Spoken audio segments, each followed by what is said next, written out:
What's going on, everybody? Hey, it's Coach Brian. I am not Coach Chris.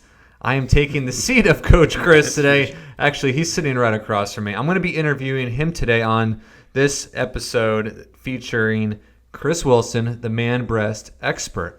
And I'm going to say I'm an expert too because we wrote a program called the Man Breast Solution. Yeah. But we're going to be talking back and forth about the topic of man breasts and how to get rid of them. Yeah. So here I am. Here we are. Man boobs. Man boobs. We don't want them. Nobody wants them. Unfortunately, a lot of men have man boobs. And so if you're listening right now and you do have man boobs, there is hope. Yeah. And we're going to give you a lot of good information over this episode. So stay with us. And we're going to dive right into it. So, Chris, Man Breast Solution. Where did we come up with that idea? I think we just noticed this trend that's been happening in the last few decades with men, younger, middle-aged, and older, who are developing larger, or enlarged breast area. That's not the muscular type, not the of the Arnold Schwarzenegger nature. More breasts, actual breasts. Yeah. And it's a disturbing trend, and I think some people have their ideas as to why that's happening. But working in the health and fitness industry, we realized as men, this is something that we need to talk about because of all the underlying issues that are involved. And this particular topic has come up in other ways, in other things that we've created. That were hormone related and stuff like that. So it just made so much sense just to come right at this, how to get rid of these man boobs.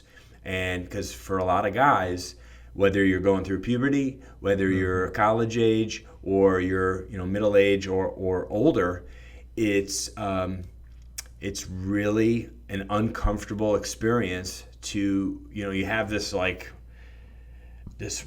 anxiety and this stress about revealing yourself, taking your shirt off, going to the beach, being on vacation, even the way you look in your clothes. You don't like the way stuff fits because you're just carrying extra weight in an area that's typical of a woman.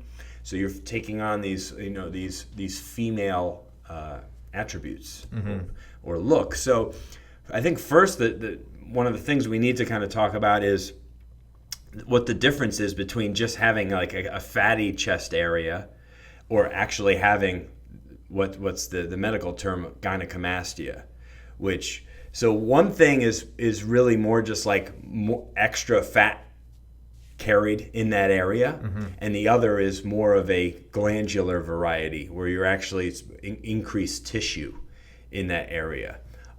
So there is a difference. One can be more brought on just from living a sedentary life and not exercising enough, having a horrible diet, making bad choices in that department. And the other one is a little bit more on the hormone side of things. And I think for a lot of people, it's actually a blend. Right. And that's why we're like, well, gosh, there's a natural way to remedy this. Right. Because so many people resort to creams, pills. Let's surgery. Medicate it. Let's go to surgery. Right. And guess what? When you go to seek professional help, the first thing they're going to start talking about isn't your diet, your exercise. I mean, it might come up, but they're very quick, I think, to start prescribing medication, you things. Right. Yeah, let's get you on some stuff. Let's get your. And I think part of it too is, especially when we're younger, our bodies are just a hormone freak show, right? Stuff is crazy out of whack from when we're 11, 12, 13 years old through high school, right, into college. Yeah. Our body is trying to figure itself out, and there's just so many factors. Right. So if let's say somebody has chest fat. Yeah. How do they know, or is there any tips or things that they can do to distinguish of the type of chest fat that they have? Or do you recommend medical attention? Right. So maybe the difference maybe between like gynecomastia and what's also called pseudo-gynecomastia. Right. So gynecomastia is typical of an excess of breast tissue growth. It's an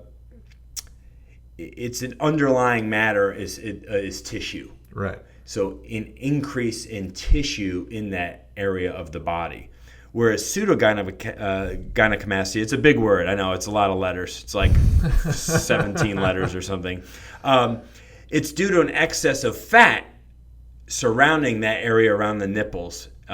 More fat is deposited in that chest area. That area gets larger. So the underlying issue there is just increased fat deposits versus just like glandular or tissue increase. So there is a difference between the two things. And not just from touch, but also from the looks of it. Yes, right. There's certain cases where a man's chest actually looks like a woman's chest. Yeah, it looks like a woman's chest. So, but for the most clear diagnosis of this issue, it would be best to seek medical. Oh yeah, I mean, you definitely, if you've noticed, if you notice a significant difference in the way your chest looks over a period of time, whether it's in pictures, or the way you just look at yourself in the mirror, I think most of us are pretty in tune or in touch with what we look like. Definitely go see somebody professionally and get checked over, because, and especially if there's tenderness or anything like that, then you know I'm not just getting fat. There's something there's something else going on here. If there's tenderness around your nipple area or whatever, there's something hormonal that's happening to you. And again, it's like a plethora of reasons why that could be happening, right? Right. So, I mean, I got to touch on number one. One of the risks, right, or one of the identifiers with gynecomastia would be low testosterone, right? That man's number one hormone that makes you manly. Let's put it that way. That gives you hair in all the areas you don't want, some that you do. That gives you the muscle mass that makes you, just the man that you are. So when your testosterone is suffering or is really, really low, even if your estrogen maybe isn't like through the roof, you're just going to notice some changes that you're not going to like. Right. Because low testosterone that's the driving force behind just everything. Our energy. I mean, it combats. And we'll get more into that as we talk and stuff. But so, real quick, what's a good and normal level of testosterone? Sure. So they say, and this is something we've talked about in previous episodes when we had Carissa in here, who's a PhD in this type of work, hormone therapies, but the range is like 300 to 1,000. And I think everyone can agree that range is kind of a ridiculous range. It's because it's so big. I would say the sweet spot, for younger people, when they're in their teenage years, 20 years old, they're going to be 700, 800, 900s, maybe even close to 1,000 at that age. And it's going to stay at a pretty high level for most people, for the average person, until they hit about 30 years old. And then there is this slow decline over the course of your years. But a lot of things that I've read, if you as a man are in your 40s and 50s, there's still a very good chance that you'll be in the 500-600 range and be able to maintain that as long as you have all these other things, all these other boxes checked in your life. Yeah, the crazy thing is, we'll get into some of those. Even if you have a normal level of, let's say, 700, yes, and then it gradually decreases, even down to 300, you're still within the normal range. You're still in the normal But range. compared to what your previous normal is, that's a big change. Big difference. Your testosterone almost decreases in half. Right. And that will influence the storage of body fat, which could lead to hormonal imbalances. Correct.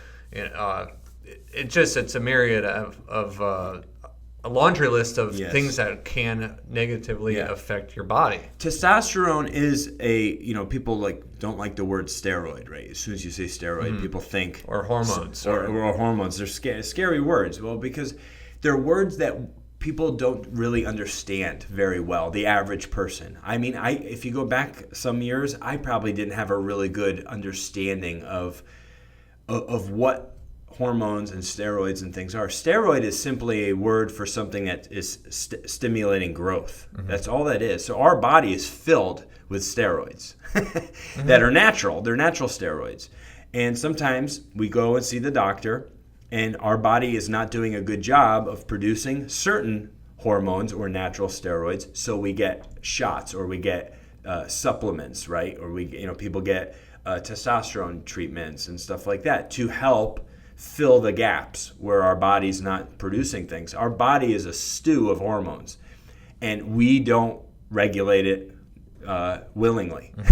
Right. These are things that are happening in our body every day, throughout the day, morning, noon, and night, and it's our lifestyle in a lot of ways that dictates how these hormones function, how our endocrine system functions, right? How all these glands and stuff drip certain things, right? We have the adrenal glands, we have the pituitary gland, right? We have thyroid, testicles, ovaries, pancreas. There's a lot of things, and it's our brain right. that is the engine behind how all this stuff happens, right? And when we start screwing ourselves up with the way we eat, with the mm-hmm. way we sleep, with the way we exercise, with the environmental things, with the containers that we're using, and we'll touch on some of this stuff. When we start messing with all of these factors, what's going to happen? We're going to start to manipulate the way that these hormones, we're going to screw with the system a little bit. Right. And then what's the end result? Well, in some cases, it's fat chest or man boobs.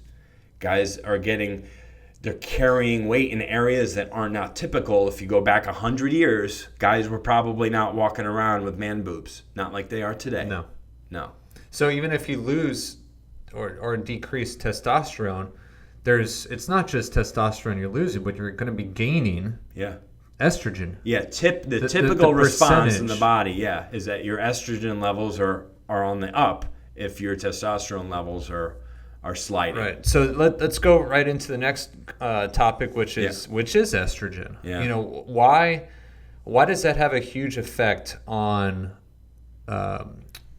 how the body responds to the lack of testosterone, how the development of man boobs, how us men in this day and age in a culture where men are becoming more feminine. Yeah, no, there's no doubt about it. It's a scary thing, and I can't say that I've really dealt with it a lot firsthand, but a little bit. I'm 42 years old now, so I definitely have to work a lot harder to try and keep my body trying to look like I did like I was in my 20s. It's not that easy. Why? Because the hormones and namely testosterone. And I've actually gone and gotten my testosterone checked, and I get it checked regularly, and I have phone consultations with a hormone or a specialist, a guy who can look at my numbers and let me know like what's going on. So what happens is these side effects of low testosterone,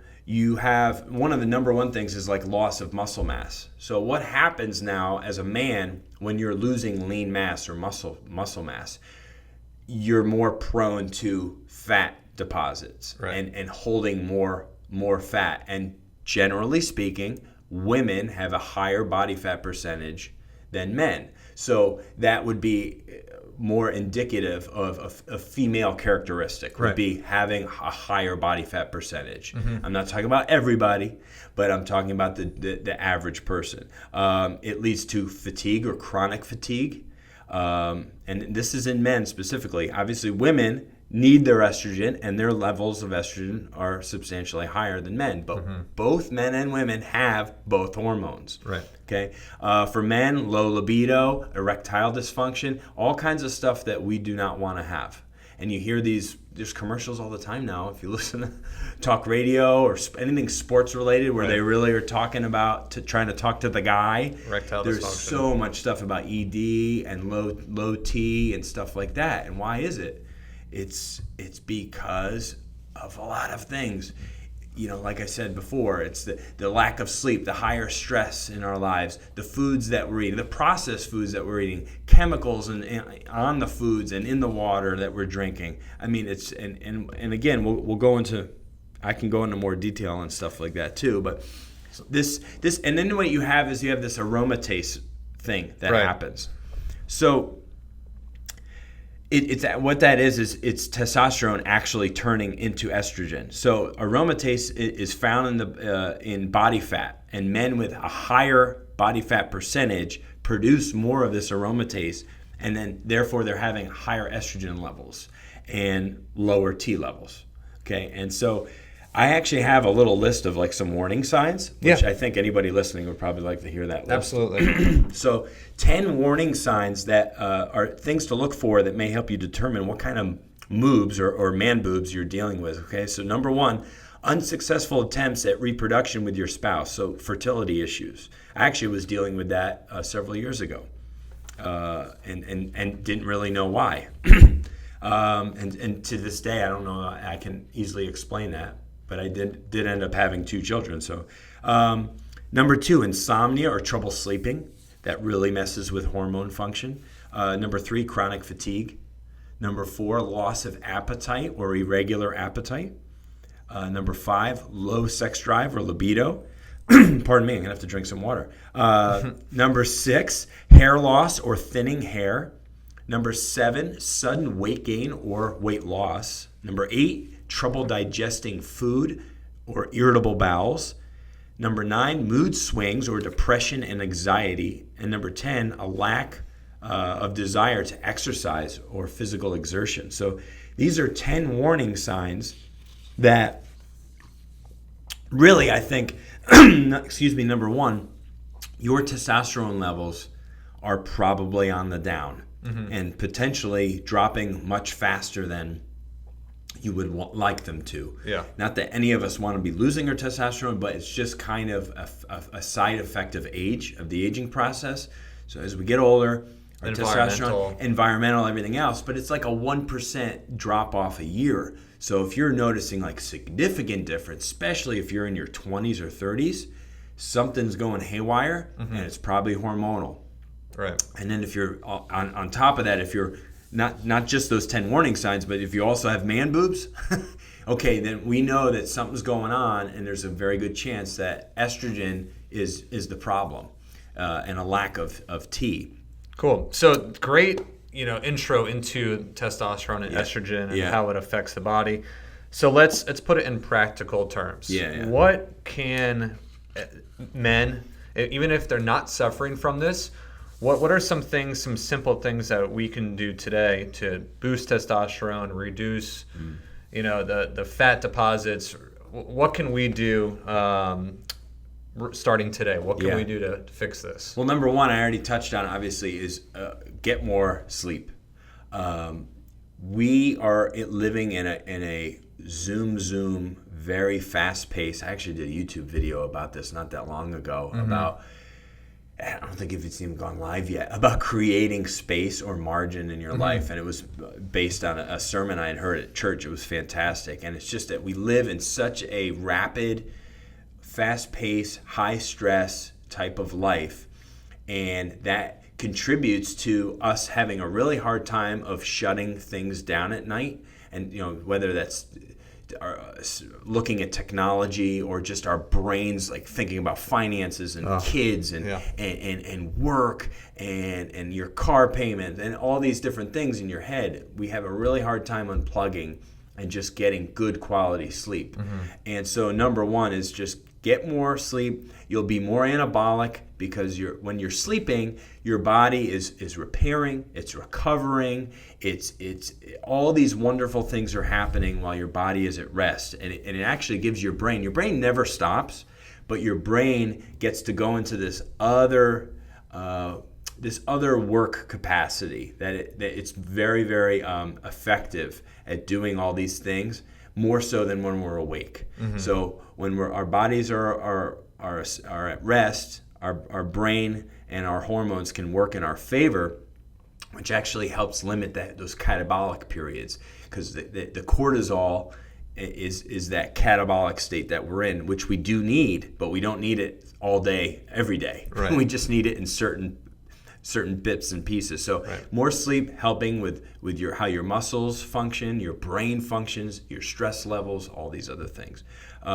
Number 2, breathe deeper. I know it sounds easy, but most of us really breathe shallow. We don't breathe fully into using our diaphragm, breathing deep into our bellies, which oxygenates our blood better, helps our brain function, obviously helps physical performance, helps us de-stress, and helps reduce cortisol, all these other things. So breathing deeper, huge.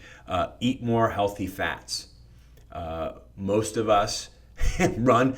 We were sold on this gimmick years ago, right? To run from fats and like low fat this, low fat that. Yeah, I mean, and protein, great, but then what replaced the low fat stuff? The processed and the high sugar stuff. Right. So the sugar industry won, while the fat industry was like, hey.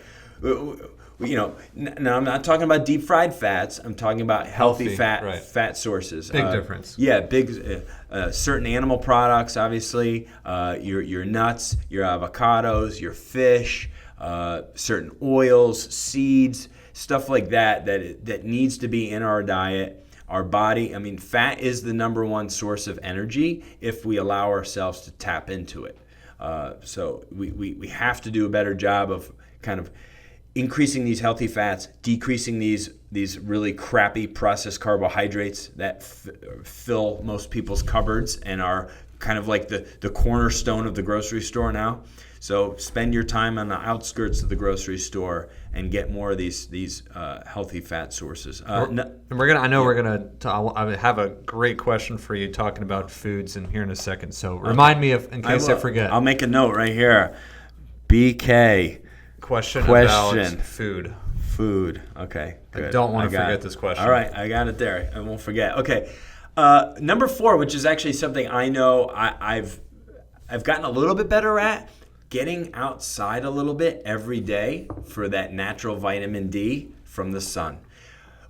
People get so scared of like sunshine, and I'm not saying go to the beach for 2 to 3 hours, without sunscreen. Okay, don't be an idiot. I'm not saying go and get burnt red like a lobster. What I'm saying is, whether it's for even 10 minutes. I think it is 10 minutes is what they recommend. 10 minutes. But I mean, or throw a little sunscreen on your arms and your face and go outside for a walk for 20 minutes. Breathe some fresh air, get some vitamin D. The sun serves a pretty big purpose. If there was no sun, we would be dead. Okay, I think we can all agree on that, right? Wise words. So, being that, actually, I'm a big fan of like space and everything, but the sun is extremely, in small doses, is extremely important for us to just get out, because you know what? It fills us up in other ways than just like this vitamin D. Getting fresh, getting that sunlight does a lot of things for us, and I think it does a lot to connect us to the earth and to outdoors, and it just makes us feel whole. And I think if we sit indoors all the time, breathing recirculated air and don't get that sunshine, it messes with us. So it helps our brain function, our immune function, heart function, blood pressure. Vitamin D is good for all those things. And it's indicative, if you're outside, that you'll probably be active. You're walking or you're moving in some way. Number 5, so I got 2 more things to help you boost your testosterone and reduce estrogenic effects. So number 5, reduce alcohol and caffeinated products. And I know alcohol is not a big thing for me at all. I probably have like 1 or 2 beers a week. But caffeinated products, I do drink a lot of coffee, and that messes with our adrenals, right? I mean, when we're constantly trying to and I'm not saying a cup of coffee or 2 every day is bad or anything, it's fine. But people nowadays, right, Red Bull, Monster Energy drink. We were doing that for a little while here. We stopped because we caught ourselves. We were like, But even the coffee that people drink, I mean, they're drinking it's all day, every day. And not just 1 cup. It's 6 cups in a mug. Yeah, it's ridiculous. Yeah, they have these huge 40-ounce containers, right? So definitely do, and I'm not saying you have to cut it out completely. I just moderate it, or at least, most of what you're consuming every day should be water. Okay, water is the key, man. It's 60 to 70% of our makeup, so water should absolutely be. And it helps our muscles and our brains and our blood and everything. So just decrease these caffeinated products and this alcohol consumption. 1 or 2 at a time is fine. And yeah, over time, it can lead to adrenal fatigue. I actually made a note about that. And number 6, improve your gut health. And I already talked about this a little bit. We eat so many processed foods, and I've been guilty of that. I'm actually trying to really work hard right now to get better at that, where I'm bringing my food with me to the office. I'm eating, smartly in the morning with just my wife's making this awesome keto-friendly egg thing in the morning. It's so good, and it's just eggs with spinach and it's satisfying. And I know it's good for me, and I'm like, hey, as long as you make a bunch on Sunday, I have breakfast for the whole week. It's great. So anyway, eat more natural food items. Eat more, cruciferous vegetables. Eat more of the nuts and the fish and the chicken and the steak and all that stuff, and improve your gut health and help your digestion along. That holds us back and screws with our hormones. That's a pretty simple list. If you want to, it is 6 things. It's a list that everybody should live by, even if you are skinny, if you're fat, if you're young, if you're old. It doesn't matter who you are. Yes. Get good sleep, decrease stress, eat a healthy diet, get some sunlight, reduce. I mean, it's common sense. I know it is, but yet it's really hard for people. It's very difficult.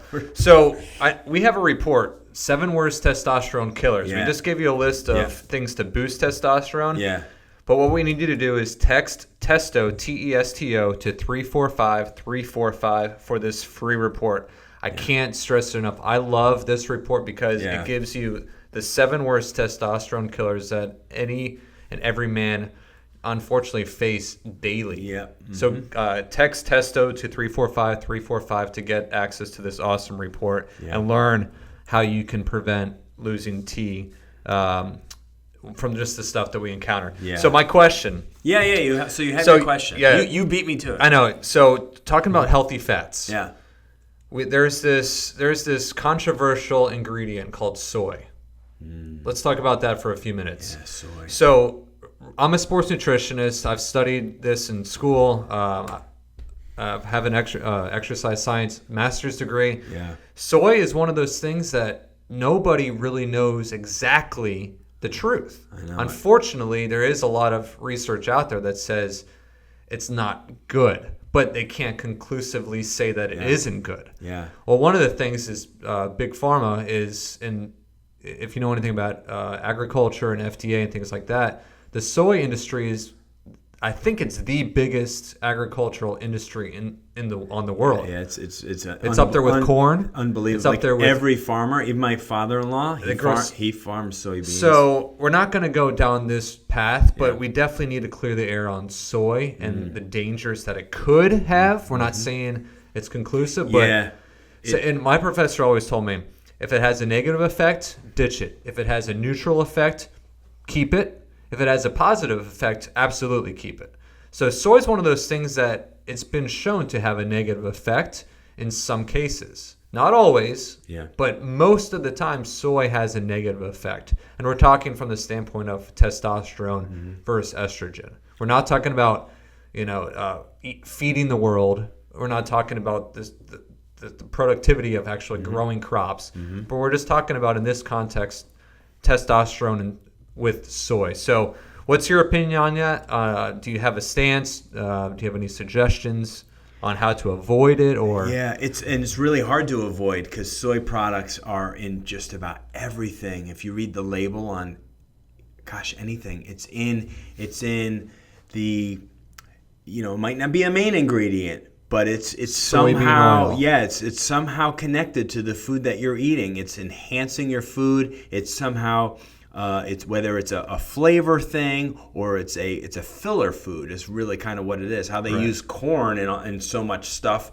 to feed livestock. They use soybean in so much stuff to feed human beings, and it's a big business. It's a huge business, and I think generally, it's something that's pretty easy to work with for farmers. I think it's generally easy to grow. And I remember growing soybeans when I was like in first grade. Yeah. It's just throw it whatever you call it, a seed in the dirt and it grows. That's what I mean. You don't have to water it. Doesn't need something. It's just so darn easy. It's hardy. It's hardy, and it can grow in conditions that aren't favorable, right? Not a lot of rain or something like that. So, but what they have in them are something called isoflavones, which are basically phytoestrogens. So there's two different, there's xenoestrogens and phytoestrogens. Xenoestrogens are chemically formed, and phytoestrogens are naturally occurring from foods and plants.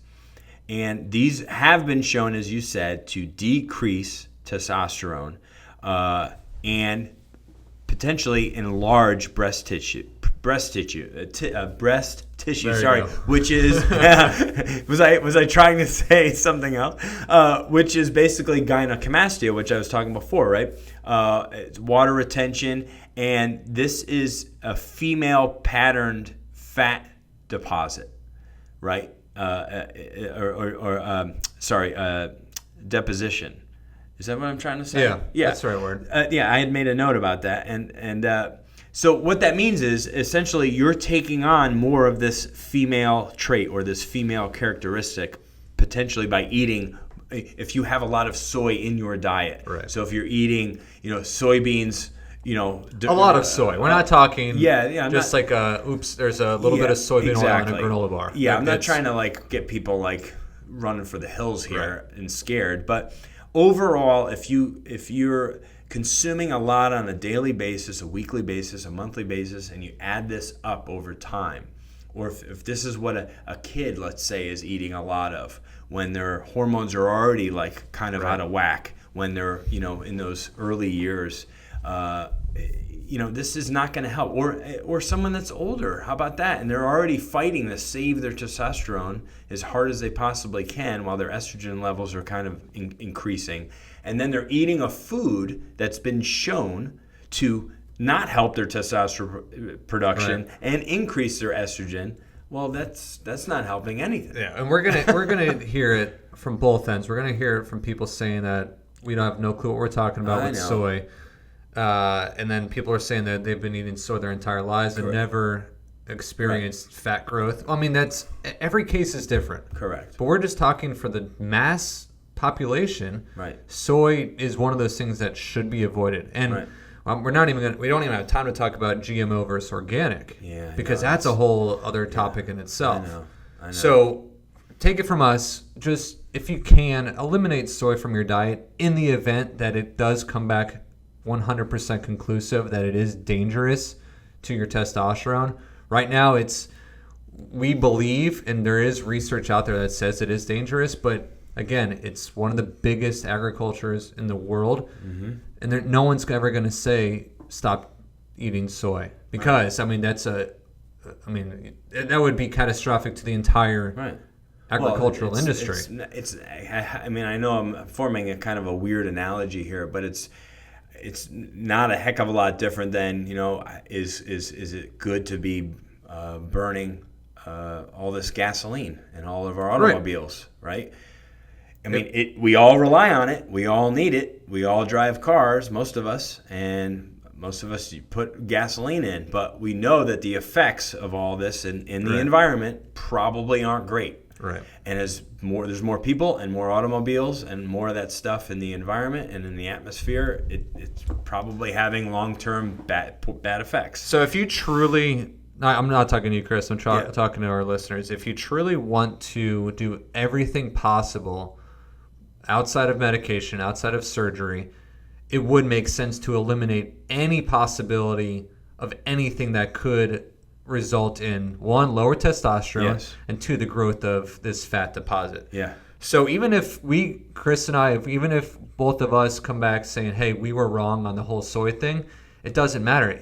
It's the possibility that it could be wrong. Correct. And the same thing with drinking whole milk. There's a lot of hormones in there. It's the same concept. It's like, hey, it might have some benefit, it might not, right. But why take the chance? Right. Just eliminate it altogether. I mean, things like water, the things we drink out of, the plastic cups, the BPA. Yeah, I mean, that's become a big thing in recent years, right? And for people who don't know what BPA is, they know, I need a BPA-free bottle. I know I need that. Bisphenol A is a polycarbonate plastic. It's been shown that anything that's a container that you put your food in or put your water in, that bleeds its way into plastic bags. So it's and we're touching it with our hands, and then we're touching the food and the things that we're eating. So it's all around us, and again, it's not the one incident here or the one time there. It's the cumulative effect, right, of all of this plastic eliminate stuff. Soy. So use more glass containers. Rid of plasticware. I mean, that's good for the environment too. I mean, true. And they've eliminated straws. Yeah, I mean, but they're still using plastic cups and plastic lids. Solo. That's a whole I don't think you're taking Solo cup industry out anytime. No, but seriously, it just makes sense. I know. Get rid of all these things. Yeah. Use the tips that you just said, the 6 tips to boost your testosterone. Yeah. Learn about the 7 worst testosterone killers.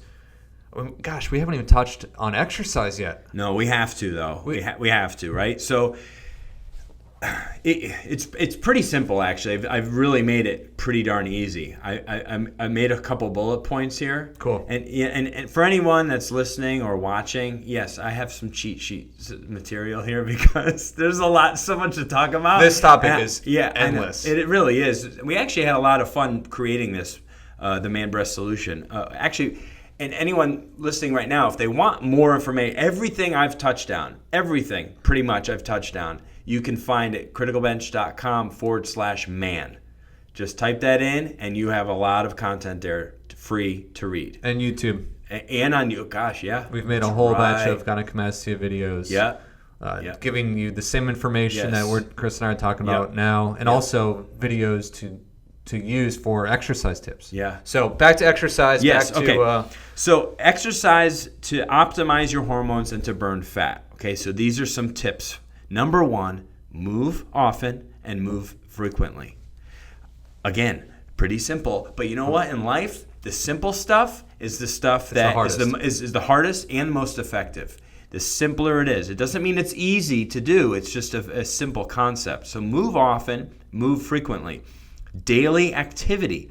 And it should be a combination of cardiovascular and strength training. Okay, so for all you runners out there who only run, get some resistance training into the mix. For all you bodybuilders out there who think that just heave-ho some weight around every single day, you got to walk. What we sound like? That's what I pick things up and put them down, right? Like some of those silly commercials. But you got to move your body in more than just one way. You want to be diverse and have some variety of activity, okay? So that's number 1. Go for a hike. Go for a jog. Go for a bike ride. Go for a swim. Chop some wood. Yeah, do something different. Cut the cheese. Sorry. So chop some wood. Okay, so another thing to consider, shorter, more intense periods of exercise. So yes, I mean, you still go for a nice leisurely walk or something with your family or with the dog, but when you exercise, go at it about as intense as you can, and so that interval training, exactly, the HIIT concept, right? High intensity interval training is been shown to have just great long-term effects on your metabolism, how you burn fat, and just your overall health and wellness. Focus on compound lifts, multi-joint lifts that connect the body and work the muscles from your toes to your nose, and then this overall helps with your better quality sleep. You sleep better when you're active every day. I just know it. Right. Your body needs it. It does a better job of shutting down. At the end of the day. So exercise, I mean, that's our specialty. Yeah. I'm a strength coach, been doing it forever. and you can't spot reduce. So a lot of people, they say, hey, if I just do push-ups, pec flies, bench press, can I get rid of gynecomastia? Yes, right. And the answer is no. But you will build muscle, which will change the musculature of the chest region. Yeah. But if you still have fat there, it's going to be a little bit disproportionate to the rest of your body. Yeah. So like Chris, what you just said, compound lifts, total body movements, cardio, strength training, everything that we should be doing anyways. Yeah. So, and it's funny is we've not really talked this whole time. It's been so much about hormones. Right. We're not actually talking a lot about the man breasts themselves. Right. That's just a result of. But that's the result of this out of whack stuff going on inside our body. Right. That's ultimately what it's about. So let's before we wrap this thing up, Yeah. I do want to touch on supplements. Yes. Is there certain supplements that you recommend to stay away from? Obviously, we know stay away from products that have soy in it. People actually create supplements with soy in it. Yeah. Doesn't make sense to me. Blows my mind. It doesn't blow my mind actually because supplement world is not regulated by the FDA. Yeah. So it doesn't matter. Correct. So what's in your opinion? Give me the best supplement that someone can use if they're looking to boost testosterone and kind of maintain a good hormone level. Sure, T-Drive. No problem. Okay, that was it. All right, ladies and gentlemen, we're all set. All right, so what's T-Drive? T-Drive has 10 natural herbal ingredients that are designed to do two things: to boost your testosterone levels and to decrease your estrogen. Okay, cool. That's what it does. It has, and these are all natural herbal things. And the name of the product is T-Drive. You can go to endoftheamericanmale.com. Just type in endoftheamericanmale.com, and you will find more information. In fact, I think if they do .com/letter, it goes right to the because it's a video. But if they want to just see the text version of that, you can just go to /letter and then actually read about it. And there's a lot of information. Geez, even covering a lot of what we've just talked about. Right. About how to naturally enhance your testosterone while decreasing your estrogen, which is really what this all kind of comes back down to. So definitely give that a check. Awesome. Yeah. So we in this episode we did give a bunch of links. Yes, we did. It's confusing. And I know if you're listening to this in your car or walking down the street or whatever, when you get a chance, go to YouTube. Yeah. Go to Instagram. Go to Facebook. Search Strong by Design. Search Criticalbench. Yeah. We upload all of our content to multiple platforms, so there's ways to find these links. Everything there's a lot of crossover amongst all our platforms. Yeah, we try to post on every platform possible. So Strong by Design, Criticalbench, so we're all over the place. Wow, that's a lot of information. It's a lot of information. It's fun to talk about. Yeah, and don't be discouraged if you do suffer from gynecomastia or you have man boobs. I mean, it's very common. Yeah. And just from this information we shared, there are very simple, but yet, you have to make it a habit. They're not like an acute fix. This is an issue that has to take time. Yeah, it's not going to be fixed overnight. No. You got to work at it. You got to stay with it, and you got to do everything you possibly can if you really want to make changes happen, and stick with it. Mm-hmm. Diet. Yep. Exercise, sleep, just the mental clarity, stress, things to avoid, things to take. I mean, there really is so many things, but I guarantee if you do everything that you just said in this video or this episode and, actually apply it, it's not just your chest that's going to go away. No, I know, right. You're going to be so much better. You're going to perform at such a higher level. Yeah. You're going to work better. Your sex life is going to be better. Yeah. There's going to be so much good. Confidence. So much good that comes out of it. Yep. Just because you made some healthy changes. And one last thing I just want to say really fast because I didn't say it. It's all about what we're promoting here is dealing with the root problem, not treating symptoms. Mm-hmm. And that's the trouble with medications, with creams and pills and surgeries and stuff like that. That's fixing the symptom or masking it in some way. Band-Aid. But it's a Band-Aid fix. It's not getting to the root cause. And I'm not saying don't go seek medical, professional opinions and get checked up.